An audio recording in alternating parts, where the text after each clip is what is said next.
Hey, this is Kim Constable, CEO and founder of the Work at Home Moms Network, and you are watching WAM TV, the place to be if you want to grow a successful business from home that supports your family. And this is a very special edition of Work at Home Wednesday. You have no idea how excited I am to present this gentleman to you today and how long I have followed and pursued him for.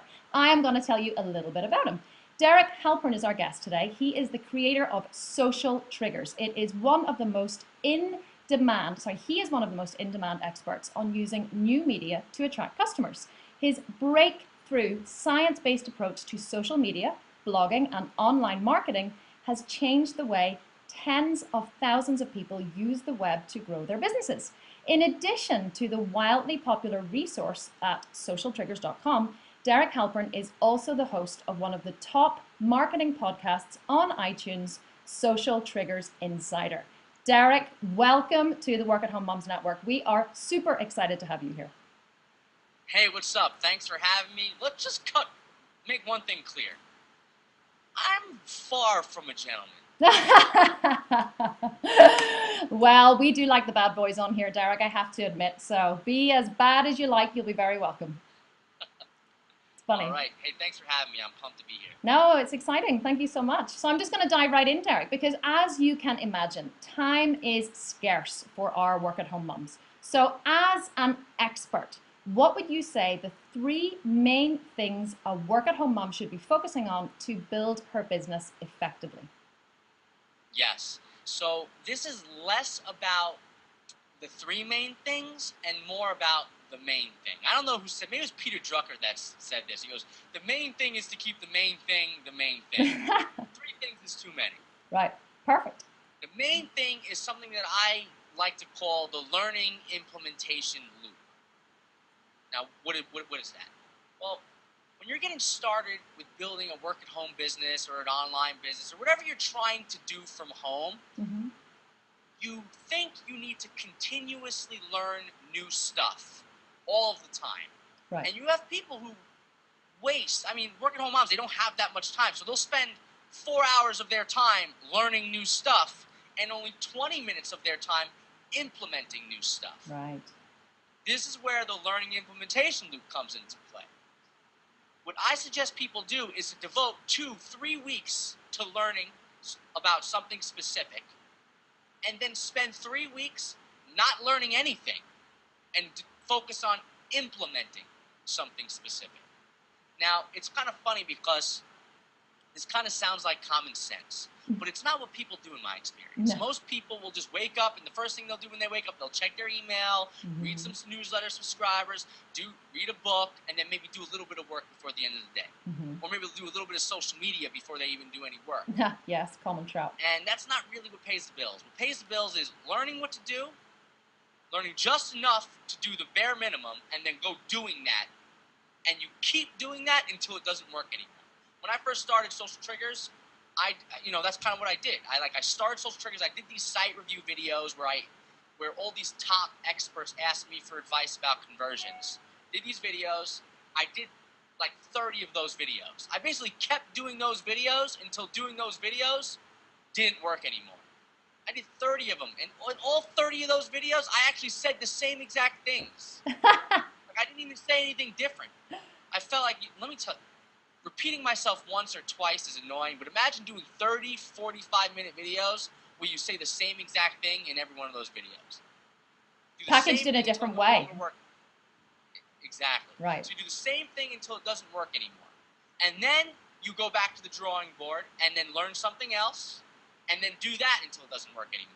Give us a real-life example, Derek. What's a real-life example? Something that I hear what you're saying, but a new business just starting off, maybe a service-based business, has a website, has a blog, a technique someone can do over and over again. Yes.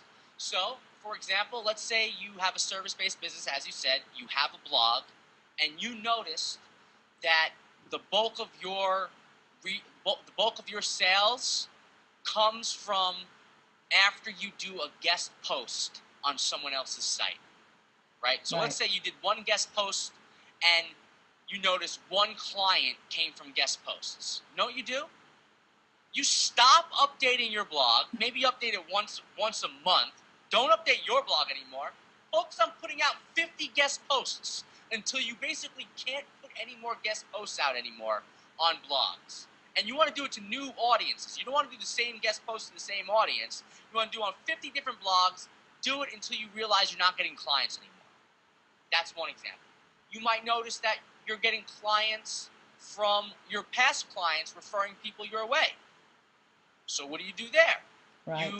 If you find out one of your clients referred someone to you and it was happy, you have 10 other clients that you've worked with that haven't referred anyone to you, reach out to those people. Reach out to every one of your clients until you ask every one of them if they can refer someone to you. Now, I don't think you just reach out to someone that served you right. and say, hey, send me business. That doesn't work. But you could reach out to an old client and say, hey, we worked on this 3 months ago. I just want to check in, find out how everything's going. Just want to let you know that I think you were happy with my work. If you're looking for anyone or know someone looking for someone, I'm open to fielding requests. Wow. And that encourages people to send business your way. That's an example of doing, basically you say that same thing to every client until you can't do it anymore. That is so smart, because I think that especially as work-at-home moms, we're so busy anyway. Like, we're taking care of our families, we're at home with the kids, now we're going to start this business, and it's easy to become overwhelmed, I had a girl contact me the other day, and she said, I'm starting selling real estate in New York. She lives in New York, and she said, so I'm going to get into blogging, and I know I need to do Google Plus and Facebook and Twitter, and I need to start a blog, and and dig it and all. And I was like, no, you don't get overwhelmed, and do everything just a little bit. And that's kind of what you're saying, like, choose something that works and thrash that horse to death. Yep. Never start 10 things at once. Even like when I started my blog, Social Triggers, I didn't have a Facebook page. I didn't promote a Twitter account. Right. The only thing I focused on was building the email list. Right. I launched my Facebook page like a year after I started Social Triggers. I had one, but I wasn't doing anything with it until I was ready to do something with it. Right. I was exactly you know what the I mean? same. Yeah. Same thing with podcasting. When I launched my podcast, I did the same exact thing. I basically got the idea I was going to start a podcast. That day, I emailed out 20 people to get interviews for my podcast, and I lined up 10 interviews in the next 3 weeks, and I batch created all those interviews, and then I just had them coming out every couple of weeks. They were already done. Right. It's wonderful. You want to batch everything. It's a great technique. And tell me, what are your best tips for a work-at-home mom wanting to generate more traffic to her website or business? Because it's one of the questions that I get asked every single week. How do I get more traffic? So, what are your best tips? How do they get more traffic? It hinges off one key principle. Again, just one principle. Most people believe to get more traffic, they need to create content. Right. They need to create as much content as possible. So they start updating their blogs every day of the week, sometimes several times a day. The problem with the whole content creation strategy is you create a piece of content, press publish, check your stats, you don't see any traffic come in, so you'll send a Twitter update, a Facebook update, check your stats, you realize that you're still not getting any traffic, so what do? You ask like 3 or 4 of your friends, hey, do you mind if you share this with a friend? Right? And then that doesn't work, and then what do? You create another piece of content. Right. Then you do that all over again, and then you create. But where are the readers going to come from? People expect these readers to just fall out of thin air. They don't fall out of thin air. No. You have to go out and get those readers. Right. So what I tell people to do is don't create a million pieces of content. Instead, create one piece of amazing content. And then focus on getting that content into the hands of as many people as possible. How do you do it? Well, let's say you said you grew up a real estate agent. You're a New York real estate agent. Well, what type of content does someone who's looking to buy a house look for? Think about that for a second. They might think how to find the perfect house for you and 10 tips to find the perfect house. Or they might have a problem where they're looking for school districts. The top list of the best school districts in New York. The best schools. Now people might be looking to buy a house near the best schools. Create a content like that. Create a great piece of content. Then if that content gets 10,000 visitors, let's say it gets 10,000 people to read it, there's probably 1 million other people in the world that can still read that piece of content. So why create something else when you can focus on getting those 10,000 people, getting more of that million that already exists? I love it.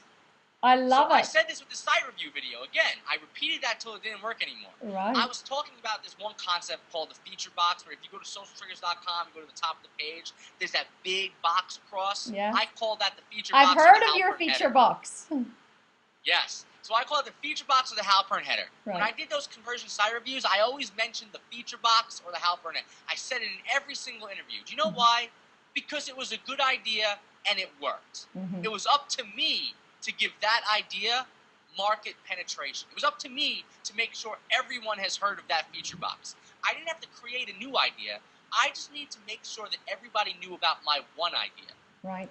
And actually, when you compare this to the growth of Social Triggers as a blog especially, because you're looking for traffic, I averaged in the first 18 months, I averaged about 2.5 blog posts per month. Per month? 2.5. Wow. We're talking not even 3 blog posts a month. And I grew to tens of thousands of subscribers because I did that simple strategy. Come up with a good idea and then promote the heck out of that idea. Oh, it is so good. It's such a good idea. And it's one of the principles, again, that I always bang on about. I'm always saying, we have the 80-20 rule inverted. I'm really big into the 80-20 rule. And I'm like, we have it totally inverted. We spend 80% of our time creating content, 20% of the time marketing it. I'm like, you need to flip it around. You need to spend 20% of your time creating your content, creating your products, creating your services, whatever they are. If you're a massage therapist, come up with one great massage and then spend 80% of your time marketing that one massage. But it's hard to market and people don't want to do it. They're like, oh, it's scary. So they want to know how to do it, right? That's right. The question. Yes. Very simple. And people are going to hate me for this right now because you're going to want to give it to me. If I ever got punched in the face by a working home mom, this is the time that I'm going to get This is the bad boy coming out now.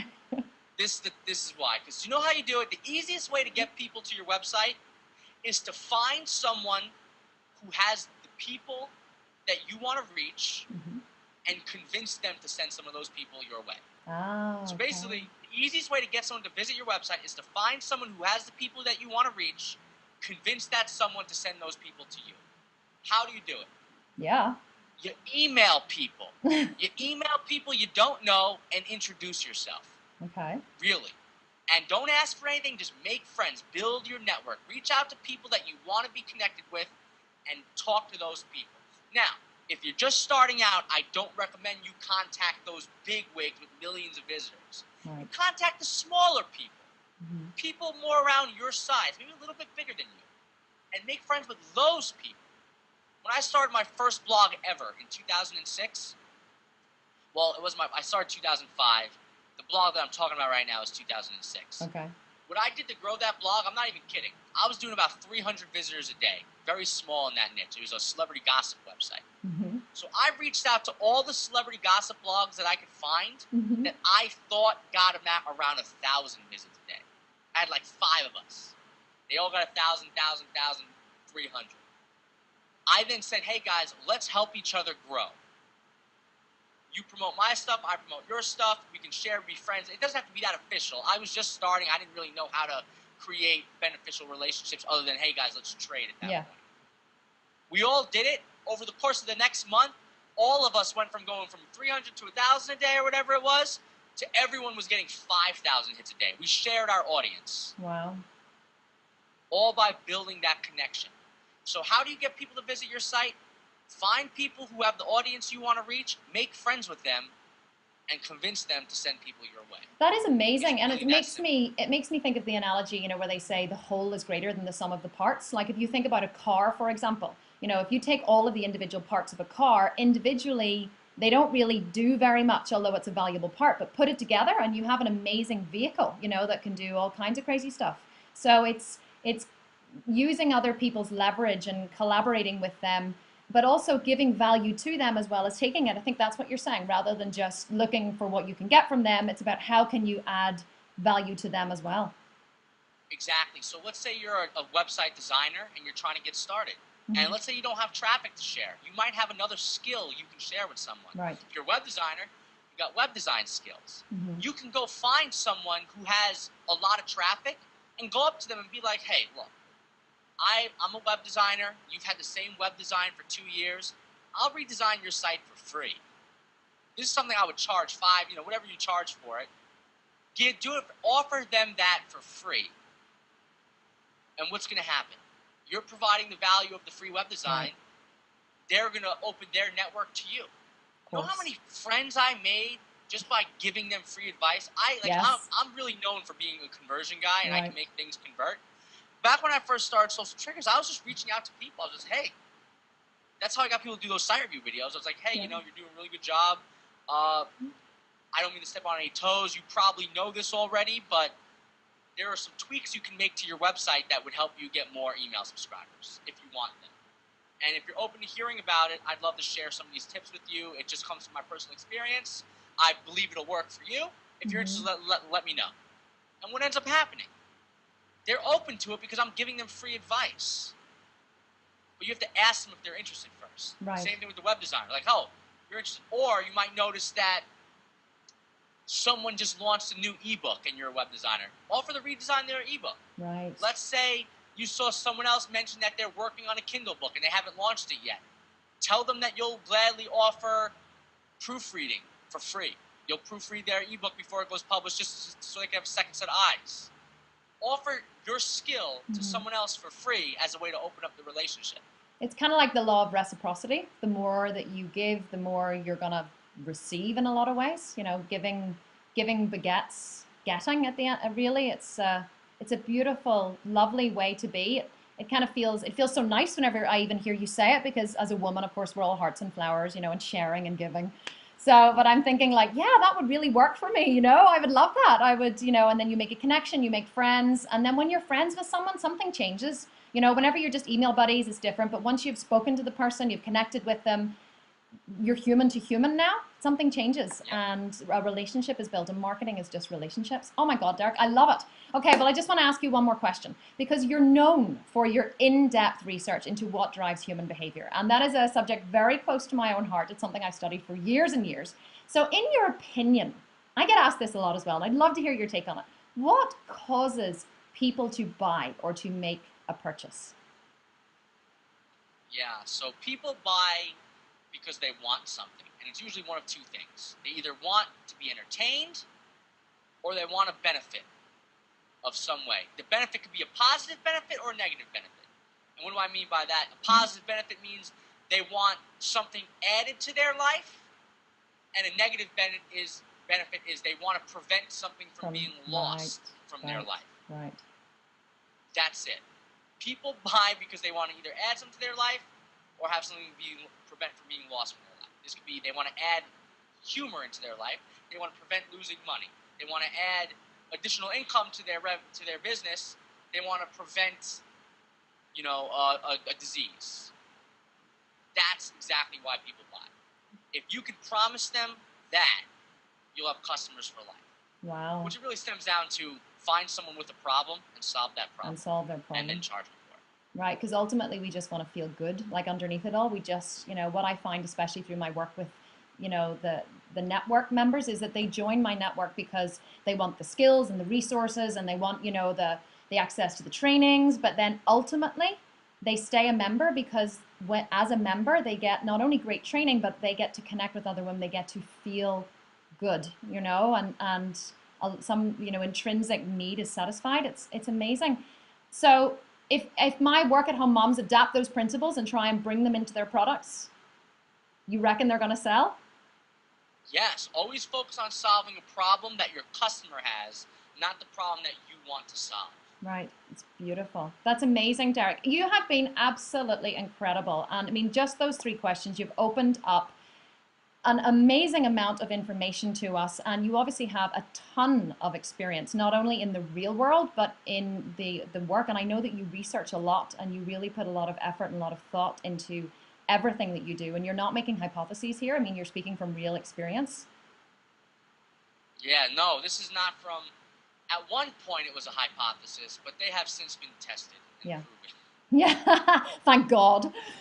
No, Derek. Right? I mean, there's been a lot of hypotheses that fell flat on my face. Let me Yes. tell you, but I didn't share any of that today. Ah, no, of course, but isn't that how you learn? I'm trying to teach my kids that. I'm like, yay, failure. Failure is good. It means you're learning. We have a failure chart. You know what's funny about failure, though, is people, like, this is a quote, you're going to think this is probably arrogant, but I had a friend of mine, they're like, Derek, you're always so good at the things you do. How do you do it?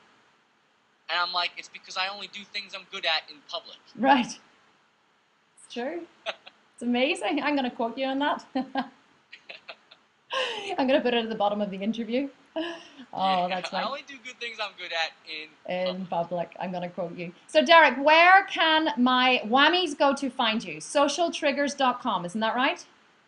Yes, they should go to socialtriggers.com, hop on the email list, and they get weekly videos from me where I'm probably a lot louder than I am today, a lot more obnoxious, and probably a lot more, maybe funnier. What are they going to learn? What are they going to learn when they sign up to your email list and they get those videos? Like, what are you going to teach them? They're going to learn how to leverage proven psychological principles to attract customers to their business. That's Perfect. it. And sometimes they learn about social skills, like actually how to network with people, how to email people and get responses, how to stop procrastinating. These are some examples of content that I've ran in the past. Yeah, like real strategies they can use and apply to their business, like there and then. I love it. Yes, it's amazing.